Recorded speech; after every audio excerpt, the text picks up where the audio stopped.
જીવનમાં સુખી રહેવું હોય ને તો અમુક 4-5 વાત યાદ રાખજો. જીવનના અંદર સુખી રહેવું હોય ને તો અમુક ભૂલો છે ને એ ભૂલો આખી જિંદગી નહીં કરવાની. જો આપણે બહુ ખુશમાં હોય ને તો સામેવાળાને ખોટું લાગે ને એવી વાત કોઈ દિવસ નહીં કરવાની કે આપણા કહેવાથી એને દુઃખ થાય એટલે અમુક દુઃખી થાય ને એ હેરાન થાય એવી વાત આપણે નહીં કરવાની. અને બીજું કે કોઈનું સુખ દેખીને આપણું જે સારા કામ ચાલતું હોય ને એને તોડીને એ કામ નહીં કરવાનું. કોઈનું સુખ દેખીને આપણું સારું ચાલતું હોય ને એ સ્ટેન્ડર્ડ બદલીને એ જગાની ડિસાઇડ કરવાની કે એને દુઃખ થાય.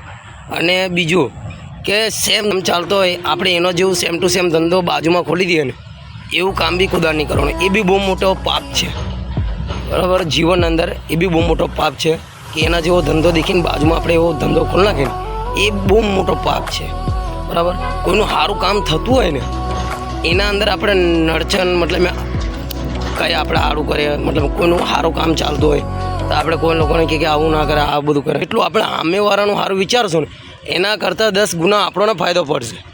એટલે જેટલું બને ને એટલું સારું વિચારવાનું, કોઈનું ખરાબ નહીં વિચારવાનું.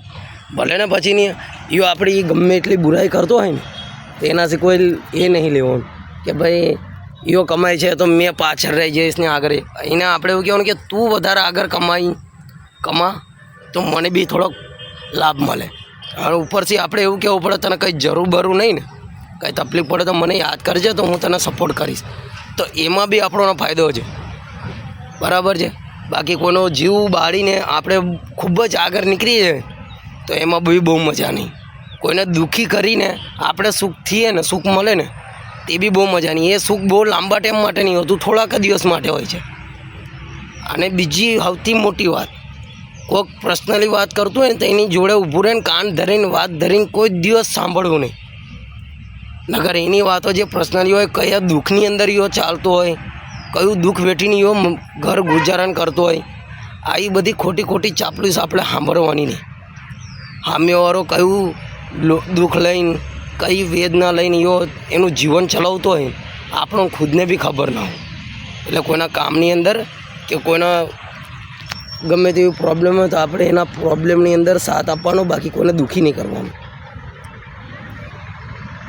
એ બધાથી મોટો પાપ કહેવાય. મોટો સુખી થવું હોય તો અમુક કારણો છે કે કોઈને સપોર્ટ કરવાનો, કોઈના વિશે ખોટું નહીં બોલવાનું.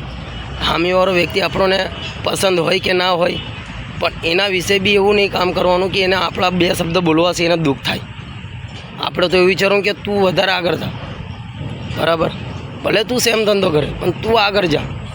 ઉપરવાળો આપણો કેટલું પ્રોફિટ આપે છે એ આપણા અંદર માયને છે. અને જેટલા સારા કામ કરશો ને આપણે એટલો જ આપણા માટે ફાયદો છે. બાકી કોઈનો રૂપિયો બી હરામનો લેવો છે ને એ 1 રૂપિયા 1 લાખ રૂપિયા આપણે દવાખાનામાં ભોગવા પડે છે. કોઈની હાઈ નિહાકા બી નહીં લેવા, તપડીને આપણે હાટું વાલું પડે.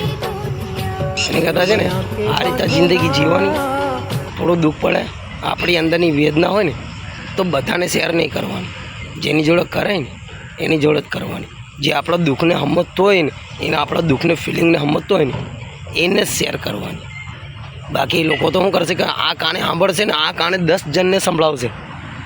એની કરતાં છે ને કોઈને કહેવું નહીં સારું, બરાબર. આ છે બહુ મોટી દુઃખેજની વાત.